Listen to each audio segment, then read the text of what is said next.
Hello students, welcome once again to Zenith Academy Online. Today we are doing a very important poem Refugee Blues written by W.H. Auden for ISC 11th and 12th Modern English. In this video, we'll do line by line explanation, stanza-wise analysis, themes, symbols, literary devices, exam questions and everything else. So let's begin. Let me first introduce you to the poem. So Refugee Blues was written by W.H. Auden in 1939 during the time when Nazi Germany was persecuting Jews and forcing them to flee their homeland. Many Jewish refugees escaped to other European countries, but they were often denied entry, citizenship, and basic human rights. So the poem is written in the form of conversation between two refugees. So, most likely a husband and wife, but it is still not clear, who reflects on their painful experiences after losing their country. Through their dialogue, Auden reveals loneliness, helplessness, and rejection faced by refugees. This poem also criticizes the cold bureaucracy of governments, the prejudice of society, and the cruelty of political systems that treat refugees as outsiders. So, despite the world being full of people, houses, and nations, these refugees have no place to belong. So Auden contrasts the refugees' suffering with freedom of nature and animals, showing how political borders and human prejudices create unnecessary suffering. The repeated phrase "my dear" throughout the poem adds emotional depth and tenderness, showing the love and shared pain between the two refugees. So let's start, students. Stanza 1. Say this city has 10 million souls. Some are living in mansions, some are living in holes. Yet there is no place for us, my dear. Yet there is no place for us. So let's understand each and every line now. So here, say this city has 10 million souls. So here, souls means people. The poet refers to a large population of the city. So he's saying, say this, suppose, or let's say that this city has 10 million people. Okay, so it refers to a large population of the city. Some are living in mansions, some are living in holes. Mansions means luxurious houses of the rich, and holes means extremely poor living conditions or slums. So the poet is saying that this city has such a large population, and some are living in luxurious houses and some are living in extremely poor living conditions, or they are living in slums. Yet there is no place for us, my dear, yet there is no place for us. So the refugees cannot find a home anywhere despite the huge population of this city. And my dear shows emotional intimacy between the two refugees. So let's understand the literal meaning, detailed literal meaning of this stanza. The speaker begins by describing a large city with 10 million people. Among these people, there are huge economic differences. Some live in luxurious mansions, while others live in poor conditions or slums. However, despite the existence of such a large city with many homes, the refugees cannot find any place to live. This shows the harsh reality that refugees are excluded from the society. It is not the lack of space that prevents them from living there, but rather social and political rejection.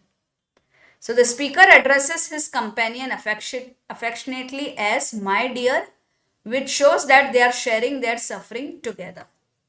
So now, my dear students, as you have seen in the introduction, okay, that this poem is a conversation between two refugees, and we studied that what was the condition where the war was happening and where these refugees are going. Okay, so the first stanza starts with the speaker describing a large city with huge economic difference. Still there is no place for them to live. It means means the refugees are facing social and political rejection. So what do you interpret from this? What is the analysis of this first stanza? So the stanza introduces the central theme of displacement and rejection. Auden highlights the irony of modern society. The city contains millions of people and many houses, yet the refugees cannot find a place to live. Now, the contrast between mansions and holes shows economic inequality. But even the poorest citizens still belong somewhere. The refugees, however, belong nowhere. The repetition of the line, "there is no place for us," emphasizes the despair and helplessness of the refugees. Okay, since he is repeating this line, "there's no place for us," this shows that this emphasizes that how helpless they are feeling. They are in so much despair. The phrase "my dear" creates a tone of tenderness and emotional support, suggesting that the refugees rely on each other to survive emotionally. Okay, so when he's saying "my dear," it's not only showing intimacy but also creating a tone of tenderness and emotional support. Now, what are the literary devices used here? There is repetition. "Yet there is no place for us." Yet there is no place for us. So here there is a repetition. This emphasizes the hopeless situation of the refugees. Then there is contrast. Mansions versus holes. So it highlights social inequality and different living conditions. Then there is irony. A city with 10 million people still has no place for the refugees. Conversational tone. The phrase "my dear" makes the poem sound like a personal dialogue between two people. There's imagery. The poet creates a visual contrast between luxurious mansions and poor living spaces. Now let's come to stanza 2. "Once we had a country and we thought it fair. Look in the atlas and you will find it there. We cannot go there now, my dear, we cannot go there now." So once refers to the past before they became refugees. We had a country. So here country means their homeland, which is Germany. And we thought it fair. Fair is we thought it beautiful, safe and just. Look in the atlas and you will find it there. So atlas is a book of maps showing countries of the world. We all know that.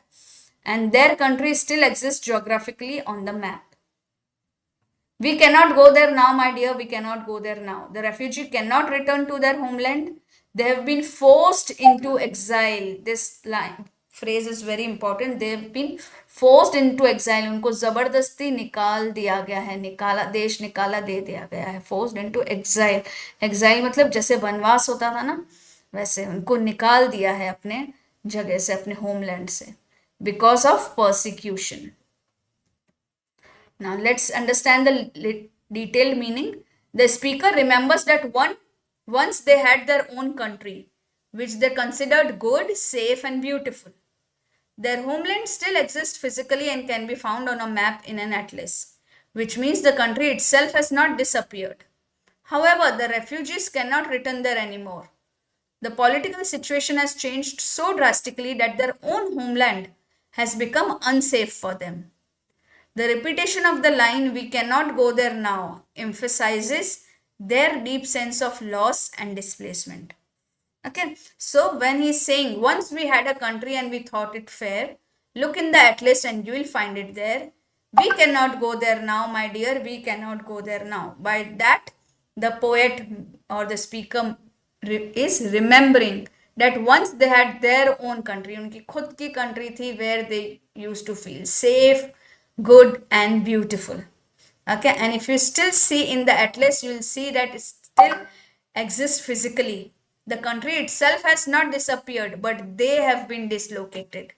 Okay, and they cannot return there anymore, and their own country, their own place, now their own homeland has become unsafe for them.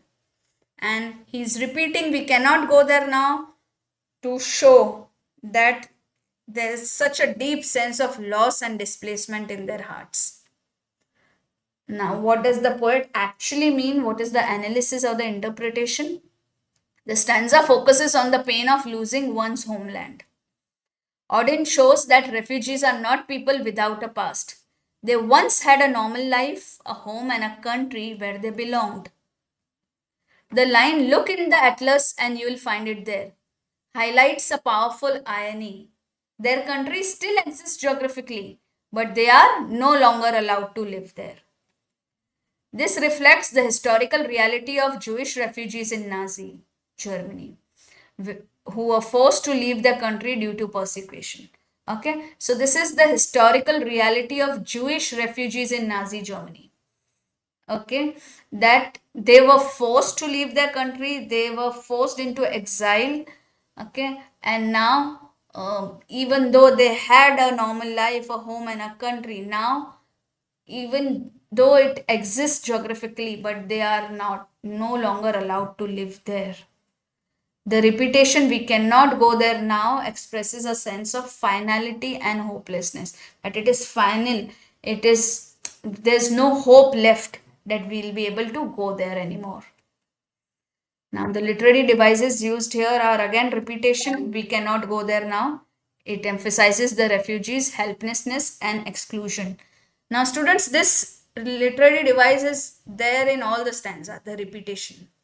Irony, their country still exists on the map and yet they cannot return to it. Symbolism is there, okay? Atlas symbolizes the political boundaries of nations that determine who belongs and who does not belong.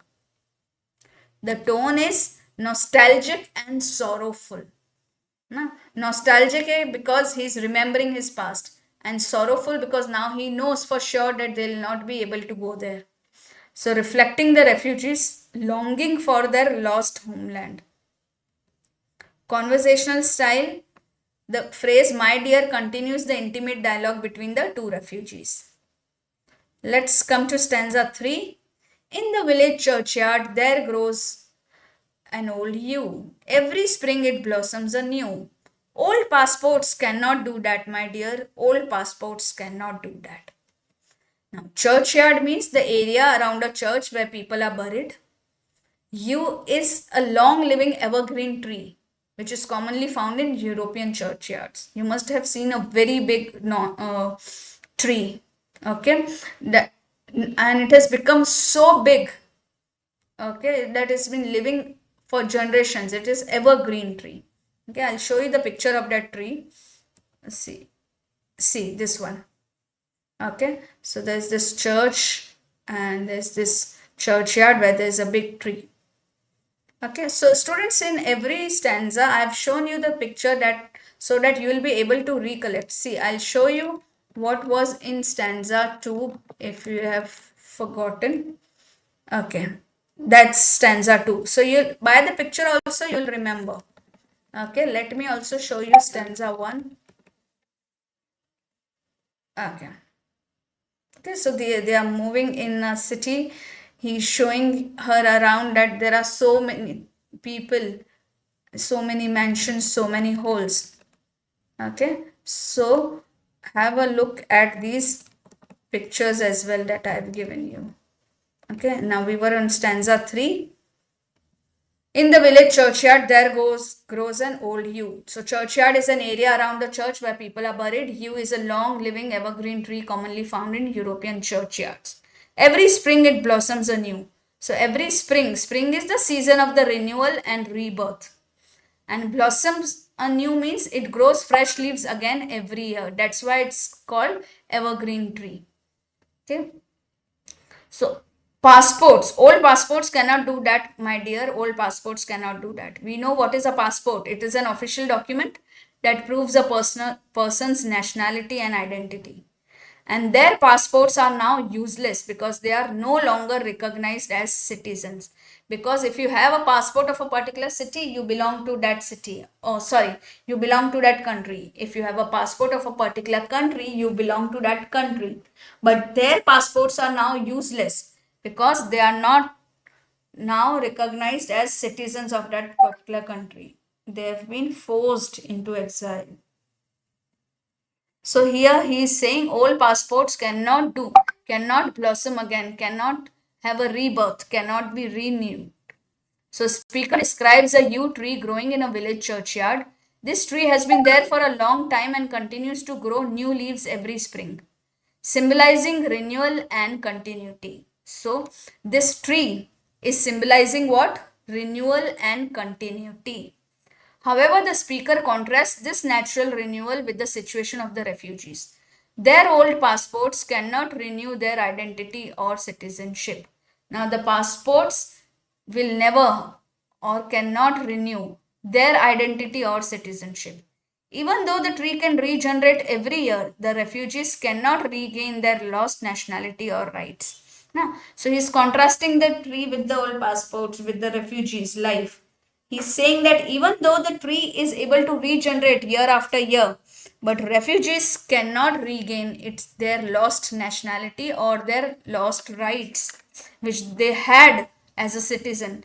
But now in this new country, they do not have any rights. Thus, the speaker sadly observes that their passports, which once gave them identity and belonging, are now useless documents. So, what's the analysis of this stanza? Auden creates a powerful contrast between nature and human political systems. Okay, these keywords are very important, students. Nature follows a natural cycle of renewal and rebirth. He has given the example of the tree. The yew tree blossoms every spring without restrictions. But human beings, however, are controlled by bureaucratic systems and political rules. So we are governed by bureaucratic systems and these political rules. A passport determines whether someone belongs to a country or not. So for refugees, losing a passport means losing identity, rights, and protection.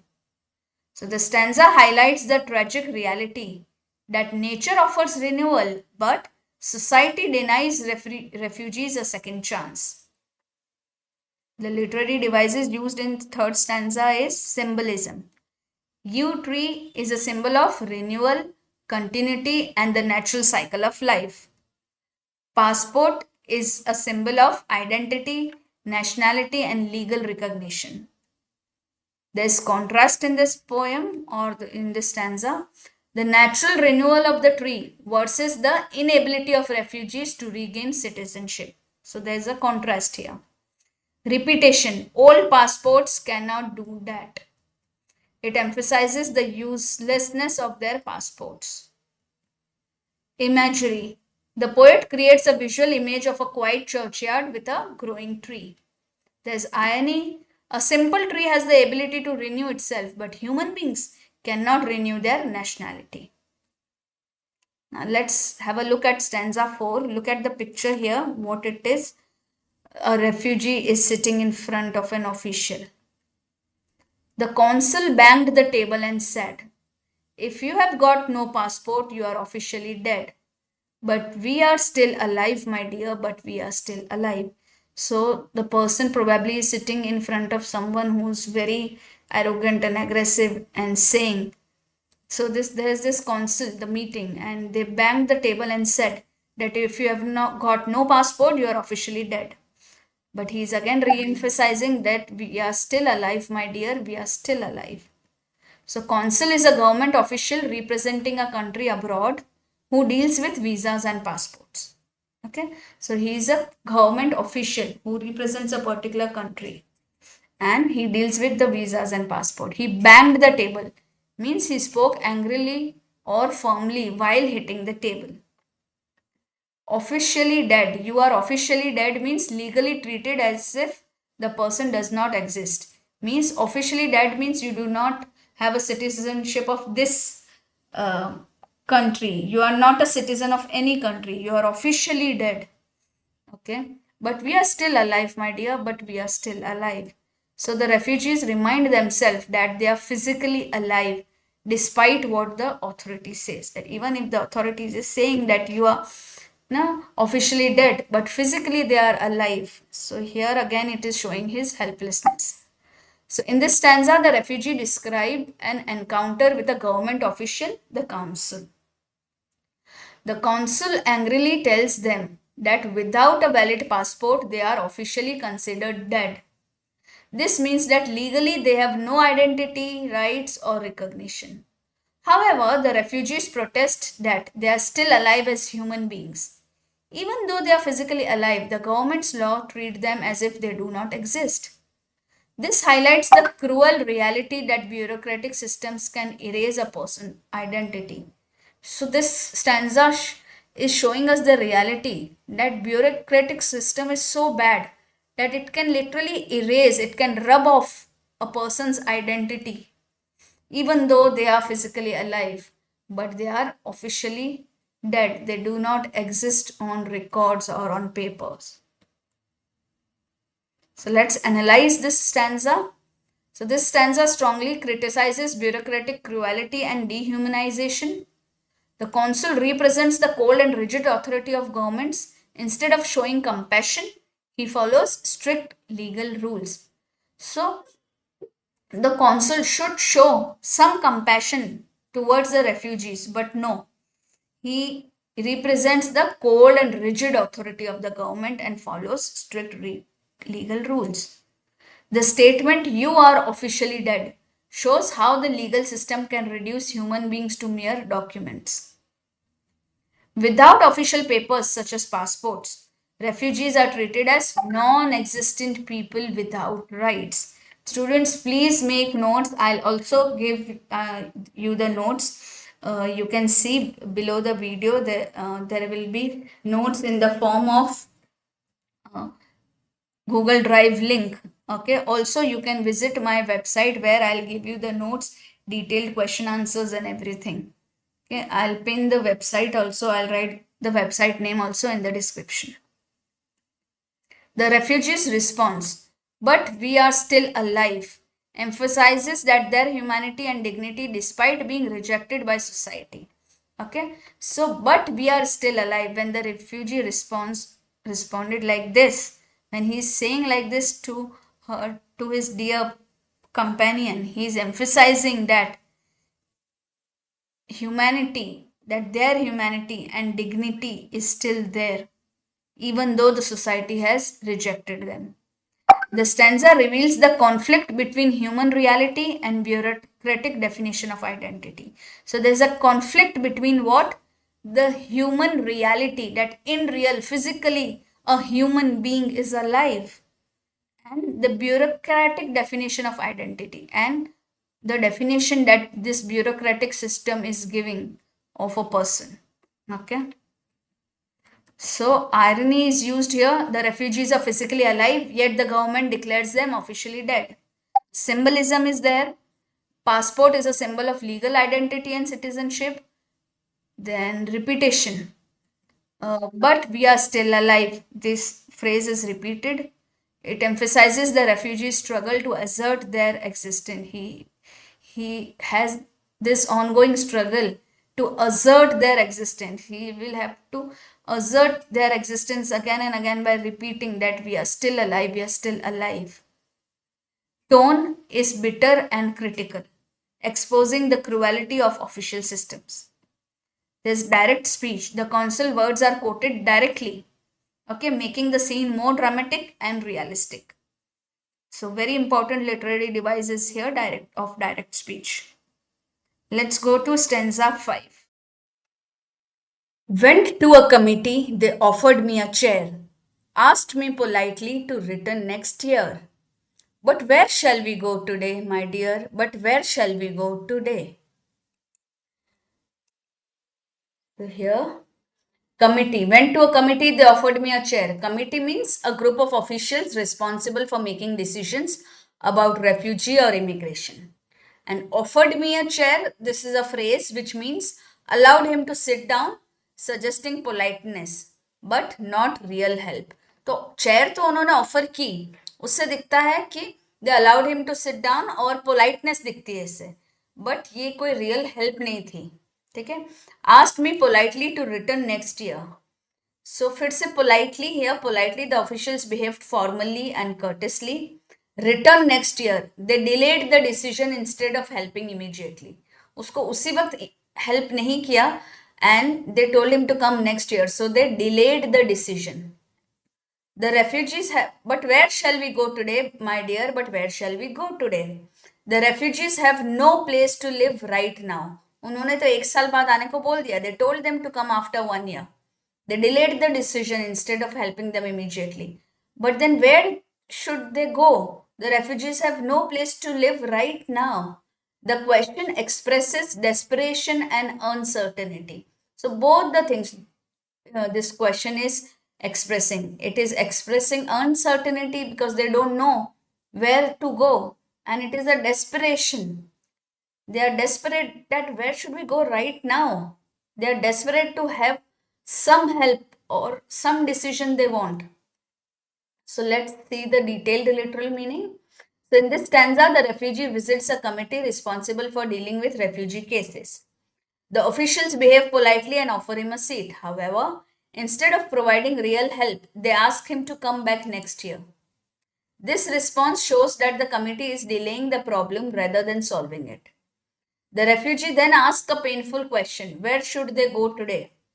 Since they have no home, no country, and no support, they do not know where they will survive, even for a single day. Let's see what's the analysis of these three lines. So, this stanza criticizes the inefficiency and indifference of bureaucratic institutions. These bureaucratic institutions are very indifferent. They don't even think that where these refugees will go, how their life will be, where they will survive one day. And also, it shows that it is so inefficient that they are not able to make the decision immediately. They are just, delaying the decision year after year. And they are very indifferent to their condition. They are very indifferent to what they will go through. Although the committee members appear polite and civilized, so they offered him a seat. So they are just appearing polite and civilized, but their actions reveal a lack of real compassion because they've told them to come next year. So even if they appear to be polite and civilized, but their actions they tell a lack of compassion. They are not compassionate enough to understand the real problems. The phrase return next year reflects the slow and uncaring nature of administrative systems. This is a very, very important phrase. Okay, very important keywords as well. Return next year reflects what? Slow and uncaring nature of administrative systems. For refugees who have lost everything, waiting another year is impossible because they need shelter and safety immediately. The repeated question, where shall we go today, expresses their desperation, fear, and uncertainty about survival. This stanza highlights how institutions often respond with formal politeness but practical neglect. These phrases are very important. Formal politeness but practical neglect. Let's see the literary devices used. There's irony. The committee appears polite and helpful but actually refuses to solve the refugees' problem. Then there is repetition. Where shall we go today? Where shall we go today? This emphasizes the urgency and desperation of the refugees. The tone of the stanza is frustrated and hopeless, showing the refugees' helpless situation. There is a contrast. Polite behavior of the official versus the cruel reality of their inaction. They are not taking any action. Rhetorical question is there, where shall we go today? It expresses confusion and despair rather than expecting an answer. This question is not expecting an answer, but it is expressing confusion and despair. Okay, that's why it's a rhetorical question. Let's see stanza 6. Came to a public meeting. The speaker got up and said, just see the picture. Okay, there's a public meeting. This person is addressing to the public. Came to a public meeting. The speaker got up and said, if we let them in, they will steal our daily bread. He was talking of you and me, my dear. He was talking of you and me. Now he has come to a public meeting. He's telling the companion that there was this speaker who got up and said that if we let them in, they're talking about refugees, if we let them in, they will steal our daily bread. And he was talking about the refugees. So he's saying he was talking about you and me. So public meeting is a gathering where people discuss political or social issues. And this speaker, when they are talking about the speaker is a person addressing the audience. Okay. Daily bread. If we let them in, they'll steal our daily bread. Daily bread means a symbol of livelihood or jobs needed for survival. है ना, रोजी रोटी जो हम बोलते हैं हिंदी में. ठीक है, daily bread is a symbol of livelihood or jobs needed for survival. So he's saying that if we let the refugees in, they will steal our livelihood or our jobs. Them refers to refugees. The refugees realize that the speaker is referring to them as unwanted outsiders. So now, when he attends the public meeting, he realizes that the speaker is referring to them as unwanted outsiders. So let's read the literal meaning. The refugees attend a public meeting where a speaker addresses the crowd. The speaker argues that allowing refugees to enter the country would cause them to take away the jobs and resources of the local people. So if what is the speaker saying? The speaker is addressing to the crowd and saying that if they allow these refugees to come in their country, then these refugees will take away their jobs and they will use all the resources which belong to local people. He claims that refugees would steal their daily bread, meaning they would threaten the economic security of the citizens. As the refugees listen, they realize that the speaker is talking about them specifically. They understand that they are being portrayed as a danger to society, even though they are simply people searching for safety and survival. So now the speaker understands that the refugees are being portrayed here in this meeting as a danger to society. उन्हें ऐसा दिखाया जा रहा है कि refugees इस society के लिए एक डेंजर है, जबकि वो बेचारे तो ऐसे लोग हैं जो खुद अपनी सेफ्टी और सर्वाइवल को ढूंढ रहे हैं, right? This stanza exposes the fear and prejudice of society towards refugees. Okay, that's the analysis. So, this shows the fear and prejudice of society. Prejudice of society towards refugees means this is what the society thinks about refugees. That's their prejudice. The speaker at the meeting represents public opinion influenced by nationalism and economic anxiety. Okay, so the speaker who is addressing the crowd is representing whom? He is talking on behalf of the public, actually. It's the public opinion which is influenced by the feeling of nationalism and the economic anxiety. Refugees are unfairly blamed. In this meeting or in this address, the refugees are unfairly blamed for problems such as unemployment or scarcity of resources. Auden shows how refugees are dehumanized and treated as threats rather than victims. So, here the author is showing that refugees are dehumanized and treated as threats rather than victims. See, they have been thrown out of their country because of the war and all those things. Okay, so the refugees are the victims basically. But here, how they are shown, how they are portrayed as threats. The line "he was talking of you and me" emphasizes the personal pain of hearing themselves described negatively in public discourse. So he is feeling so sad. There's a lot of pain, personal pain, when they hear about themselves being portrayed very negatively in front of public. So this stanza reveals how society's fear of outsiders creates hostility towards refugee. So this is a very important line of the whole gist of this stanza is this shows the society's fear of outsiders, and that is what this fear creates the hostility towards refugees. They do not treat them well. They have become hostile towards refugees.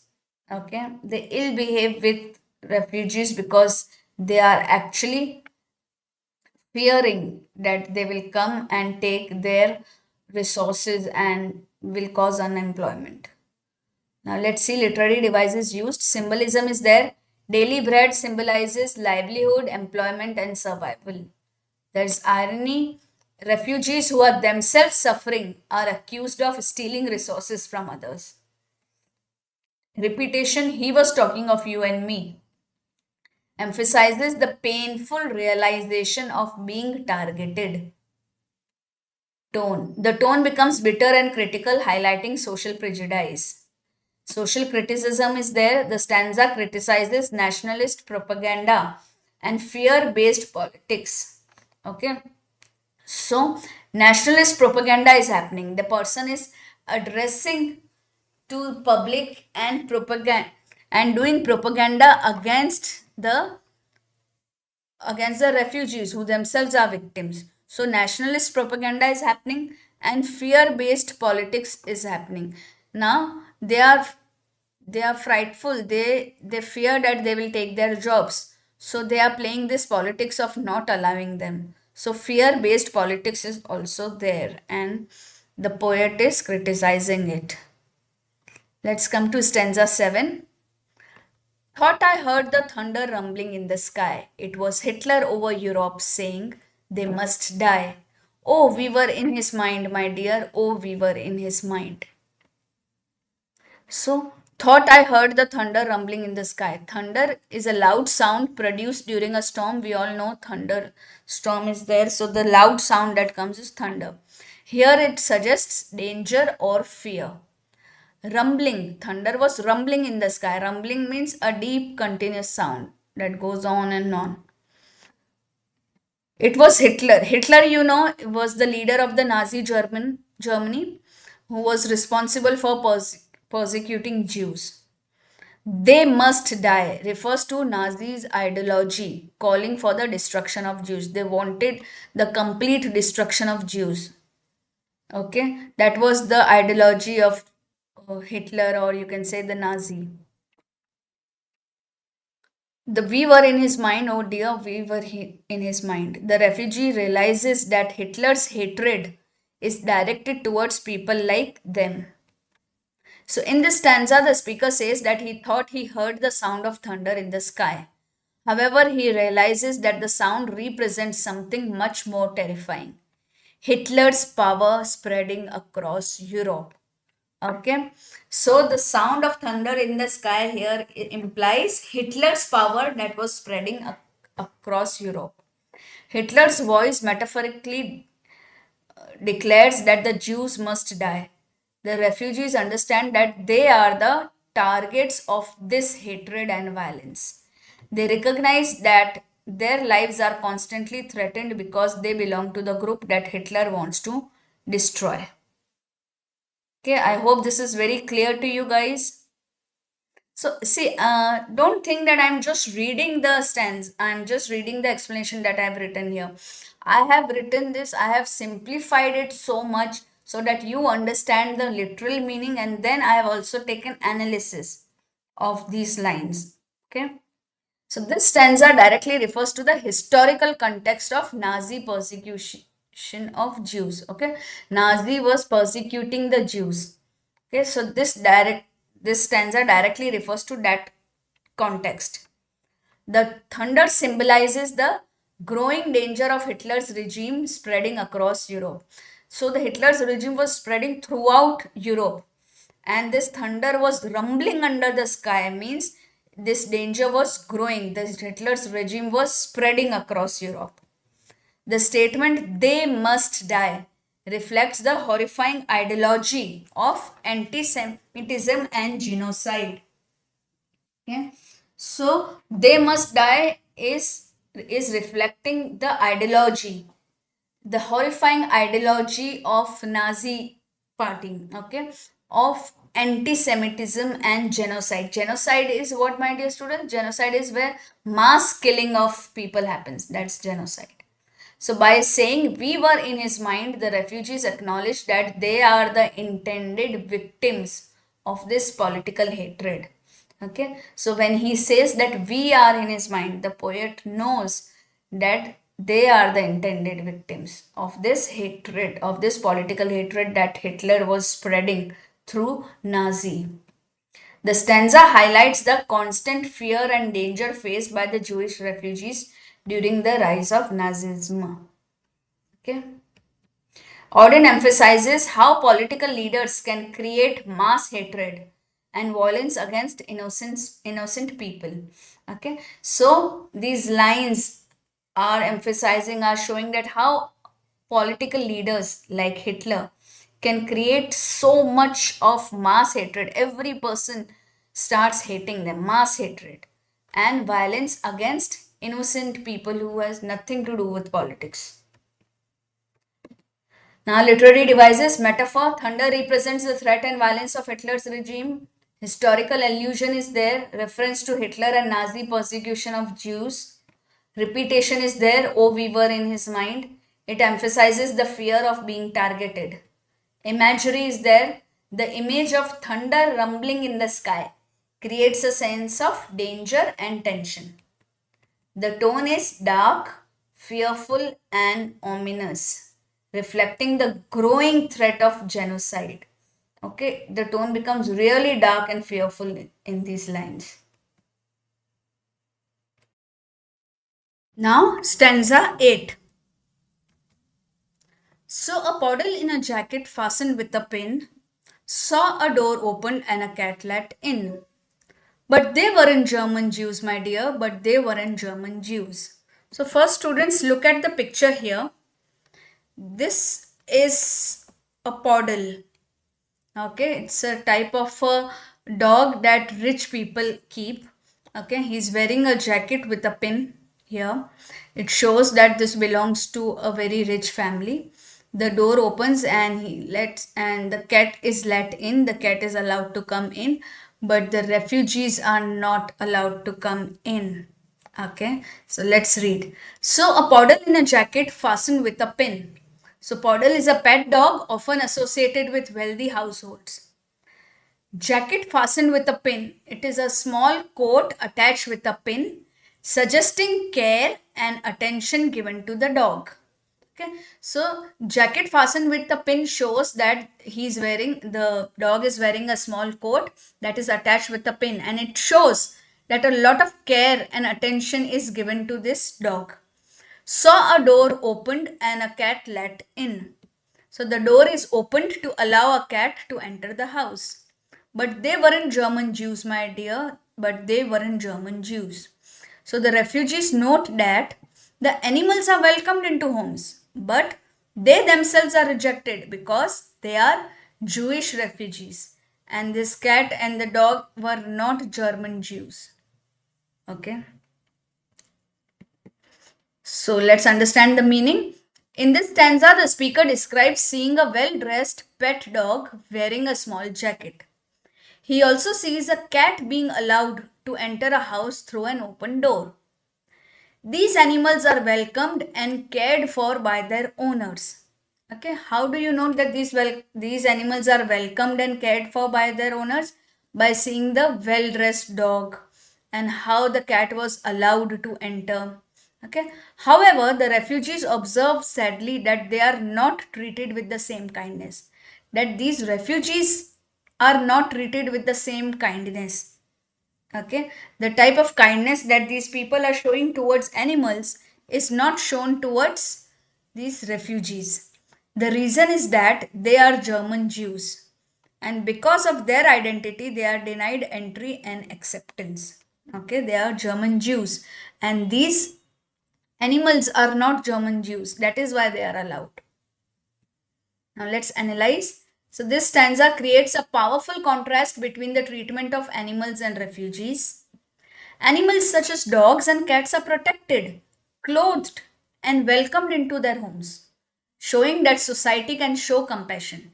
So this shows that, see, dogs and cats are protected, they are given jackets, they are clothed, okay, they are protected from the cold outside, they are welcomed inside their homes. This all shows that the society has compassion and can show compassion. But however, human beings who are refugees are rejected and excluded. This compassion is not shown towards these refugees. They are rejected and excluded from the society. The comparison reveals the cruel irony that animals receive more kindness than displaced people. So it shows cruel irony that animals are receiving more kindness than these displaced people who are refugees. They have no place to live. And animals are receiving more compassion, more kindness. Auden uses this scene to criticize the loss of human compassion and the hypocrisy of the society. So this scene is used to criticize that how humans have lost compassion and how hypocrite the society has become. The stanza highlights how prejudice and discrimination have caused people to forget basic humanity. How people have forgotten basic humanity, how their minds are prejudiced, no?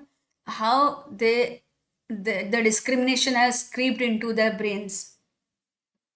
Now let's see the literary devices. Here, irony is used. Animals are welcomed into homes while human refugees are rejected. There is contrast, comfort, and care given to animals versus the harsh treatment of refugees.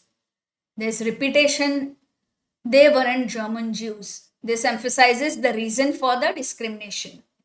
Symbolism, animals symbolize innocence and acceptance, while the refugees symbolize rejection and suffering. Then there is social criticism. The stanza criticizes society for valuing animals more than human lives. Now let's see stanza 9. Went down the harbor and stood upon the quay. It's pronounced as key. It's spelled as Quay, quay, but it is pronounced as key. Okay, now see this scene first here. There's a harbor where ships are docked, and the refugees, these both are standing on the quay. Okay, here. Okay, this is key, and you can see some fishes swimming just very close to them. So now went down the harbor and stood upon the quay, saw the fish swimming as they were free. Only 10 feet away, my dear, only 10 feet away. So, harbor is the place where ships dock. Quay, that is pronounced as quay, a platform beside the water where ships are loaded or unloaded. So, quay is a platform where the ships are loaded or unloaded. Saw the fish swimming as if they were free. The fish are creatures that are moving freely in water without restrictions. There are no restrictions and they are freely swimming in the water. Only 10 feet away, my dear, only 10 feet away. The fish are very close to the refugees, yet their freedom feels unreachable. Okay, such beautiful line it is. The fish are very close to the refugees, yet their freedom feels unreachable. Let's read the meaning of this stanza. So the speaker describes going to the harbor and standing on the quay looking at the water. Now he's describing how he went to the harbor and stood on the quay and looked at the water. There he sees fish swimming freely in the sea. The fish are only 10 feet away, very close to where he is standing. Okay, so he sees there fishes are swimming freely in the sea and it's just 10 feet away. The fish is just 10 feet away. Okay, now I pronounced wrong. Fishes. I said fishes. Fishes is not a word. Fish is the singular and the plural both. Okay, so the fish are only 10 feet away, very close to where he is standing. However, even though the fish are physically close, their freedom contrasts sharply with the refugees' situation. This is a beautiful, beautiful line, my dear students. Even though the fish are physically close, he can see the fish are just 10 meters away. The fish are very physically close. But yet their freedom contrasts sharply with the refugee situation. But yet they are free. But the refugees are not free. So their freedom sharply contrasts with the refugees situation. The refugees feel trapped and restricted, while the fish move freely without any barriers or borders. Beautifully explained, my dear students. Please write this in your answers. So, what's the analysis? This stanza highlights the contrast between natural freedom and human restrictions. There's a contrast. Fish live freely in sea without needing passports, visas, or permission. Human beings, however, are restricted by political borders, laws, and national identities. Although the fish are only 10 feet away, the refugees cannot share their freedom. This is again a very beautiful line.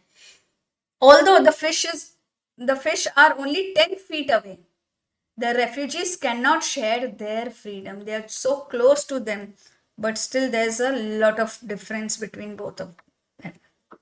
This image symbolizes how close freedom may appear, yet how impossible it is for the refugees to achieve it. Okay, so what is the symbol? What does the poet want to interpret, or what is the analysis of this stanza? That how close freedom may appear. Freedom चाहे कितनी भी पास दिख रही है, लेकिन फिर भी refugees के लिए उसको अचीव करना एक एकदम इम्पॉसिबल सी बात है. How close freedom may appear, yet how impossible it is for the refugees to achieve it. Now, Auden emphasizes that nature allows freedom. Nature ने तो freedom allow कर रखी है, but human political systems create barriers and oppression. लेकिन जो ये human द्वारा बनाए गए जो political system है, वो खुद barriers और oppression create कर रहे हैं. Let's see at the literary devices. Symbolism is used here. Fish symbolize freedom and natural movement without restriction. Contrast is here. Free movement of fish versus the restricted lives of the refugees. Then there is repetition only 10 feet away. It emphasizes how near yet unattainable freedom is. There is imagery. The scene of harbor, quay and swimming fish creates a clear visual image. There is irony. Animals have freedom that human beings are denied. Such an irony it is. So look at the picture in stanza 10. The refugee along with his companion is walking through the woods in a jungle and seeing the birds around. Walked through a wood, saw the birds in the trees. They had no politicians and sang at their ease. They weren't the human race, my dear. They weren't the human race. So here wood means a small forest or group of trees, and birds we all know are creatures that can fly freely. Okay, so here creatures that can fly freely across places and borders. Politicians are leaders who make laws and political decisions, and they sang at their ease. At their ease means freely, comfortably, without worry, on their own. Okay, without any restrictions. They weren't the human race, my dear. They weren't the human race. So the birds are not humans and therefore are not affected by political decisions. So let's see the meaning of this. So speaker describes walking through a forest, wood, where he sees birds sitting on the trees. Now these birds are singing freely and peacefully. Unlike humans, they do not have politicians who create laws and borders that restrict their freedom. And because they are not part of human race, they do not suffer from political conflicts, discriminations or war. The refugee realizes that birds can live freely without the problems created by human politics. Now, dear students, here the poet is describing. So when he was walking through a forest, he saw birds sitting on the trees and he heard that these birds were singing freely and peacefully. So because they do not have politicians. So who are politicians? Politicians are those that who create laws and borders and restrict the freedom. So so the birds do not have politicians. Okay, and hence there are no laws, no borders. So no one is restricting their freedom. Now, because they are not part of human race, they do not suffer from political conflicts, discrimination or war. Since they are not belonging to the human race, so they are not affected by political conflicts, they are not affected by any discrimination, and they are not affected by war. Okay, and here the refugee realizes or emphasizes on the fact that birds can live freely without the problems created by human politics. They are at their ease. They can sing at their ease because there are no borders, no human politics. Let's analyze this now. So this stanza continues the theme of nature's freedom compared with human suffering. Okay, so there's this theme of nature's freedom which is compared with the suffering faced by humans. Birds can move freely across countries without needing passports or permissions. Humans, however, are restricted by political systems, borders, and discriminatory laws. Auden suggests that human political systems often create unnecessary suffering, and the bird's peaceful singing represents natural harmony. while human society is filled with conflict, prejudice, and exclusion. Okay, so there is when we say that they are singing at their ease peacefully, it means there is harmony in nature. Whereas in human society, there's conflict, war, prejudice. They are prejudiced over something, they think something about something, someone, and exclusion. They exclude people who do not belong to their race. The stanza implies that human civilization has created problems that do not exist in the natural world. This last line is very important for this stanza. Now, literary devices, symbolism. Birds symbolize freedom, peace, and natural harmony. There's a contrast in this stanza, freedom of birds versus the political restrictions on humans. Repetition, they weren't the human race. So, this repetition emphasizes that only humans suffer from political discrimination. Imagery, the image of birds singing in trees creates a peaceful natural scene. There's social criticism. The stanza criticizes the role of politicians and political systems in creating human suffering. Now let's see stanza 11. Now here can you see the refugees standing in front of huge humongous buildings with the lights on. Dreamed I saw a building with 1,000 floors. So he's dreaming of seeing a building with 1,000 floors. With 1,000 floors means many floors. Dreamed I saw a building with 1,000 floors, 1,000 windows and 1,000 doors. Not one of them was ours, my dear, not one of them was ours. So dreamed means imagined while sleeping. It suggests hope or desire. Now, the dream is suggesting hope or the desire of that person.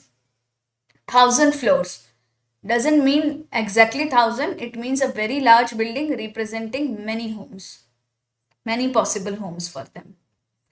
1,000 windows and 1,000 doors. Windows and doors symbolize opportunities, entry and belonging. So here it does not mean only window and door, it means opportunities, the doors of opportunities. It means entry, they are allowed, they are included in the society, and belonging. Now, not one of them was ours, my dear, not one of them was ours. So, refugee realizes that none of these places belong to them. Let's understand the meaning of these three lines. The speaker describes a dream in which he sees a huge building. The building has 1,000 floors, windows, and doors, suggesting countless rooms and spaces where people could live. Despite the large number of rooms and entrances, none of them belong to the refugees. So, even in his dreams, the speaker realizes that there is no home or place available for them. This dream reflects the refugees' deep longing for a place to belong, which remains unattainable.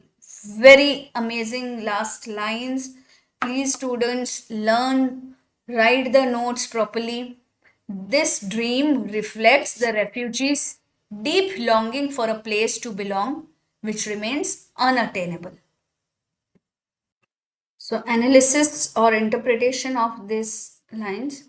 So, this stanza highlights the theme of homelessness and exclusion. Okay, the theme of homelessness and exclusion. The enormous building symbolizes the world itself. Now, so, the huge, enormous building symbolizes the whole world itself, full of houses, countries, and opportunities. However, the refugees are excluded from all of them. The dream represents the speaker's hope. Hope for what? Hope for acceptance and belonging. But it ends in disappointment. The repetition of not one of them was ours emphasizes their painful realization that they have no place in the world.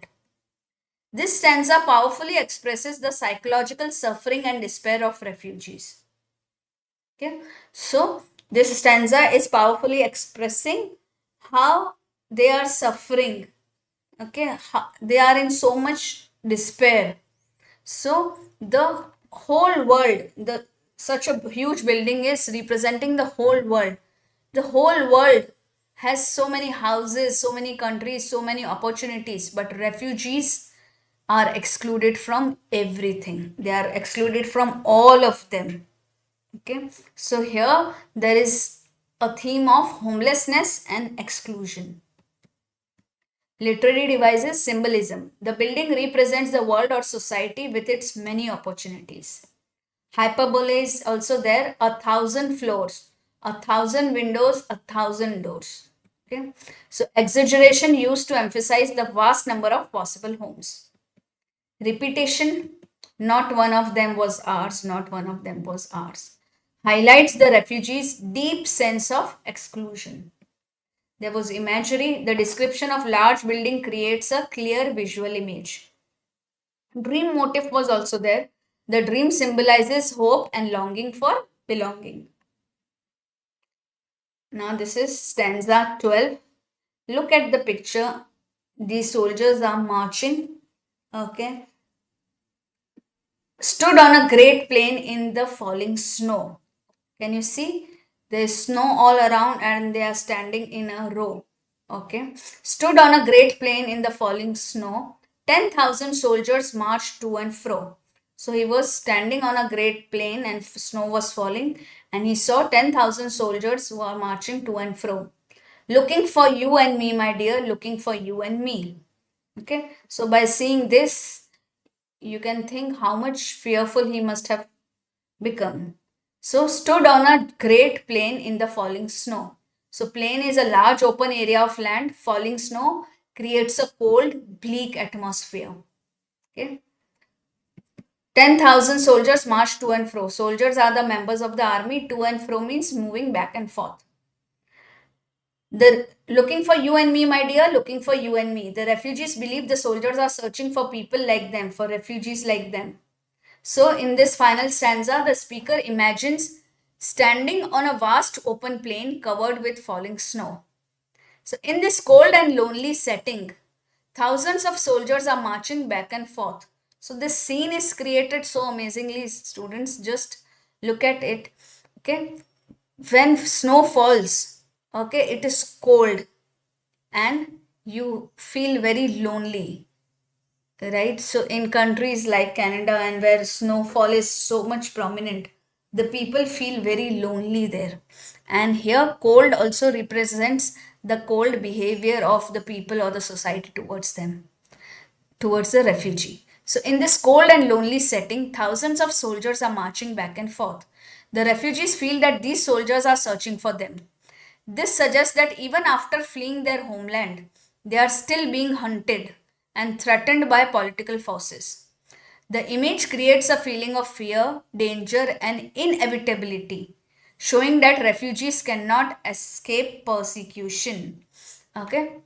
So, in the final stanza, the speaker is imagining that he is standing on a open plain, wide, vast open plain, which is covered with snow that is falling. Now, in this setting, he can see lots of soldiers marching back and forth and searching for them. He feels that they are searching for them.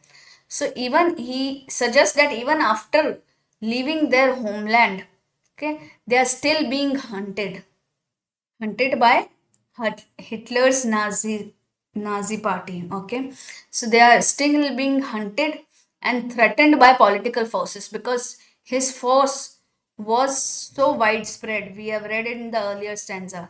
So even if they are not in the same country, but still they are threatened by these political forces. So this image creates a feeling of fear, danger, and inevitability. Inevitability means जिससे हम भाग नहीं सकते हैं, है ना? उनकी they feel that they cannot escape persecution. It is inevitable, जिसे हम टाल नहीं सकते, होके रहेगा वो. ठीक है? Now let's see the analysis. This is the most important stanza of the poem. So the final stanza presents dark and frightening conclusion to the poem. The soldiers symbolize the power of oppressive political regimes, particularly Nazi Germany. The falling snow creates a cold, bleak, and hopeless atmosphere, emphasizing the refugees' isolation. Each and every line, my dear students, is hitting me so bad. I can feel the pain. I hope you are understanding and sensitizing by this. Okay. So the final stanza is representing a very dark and frightening conclusion to the poem. The soldiers are symbols of power of the oppressive political regimes of Nazi Germany.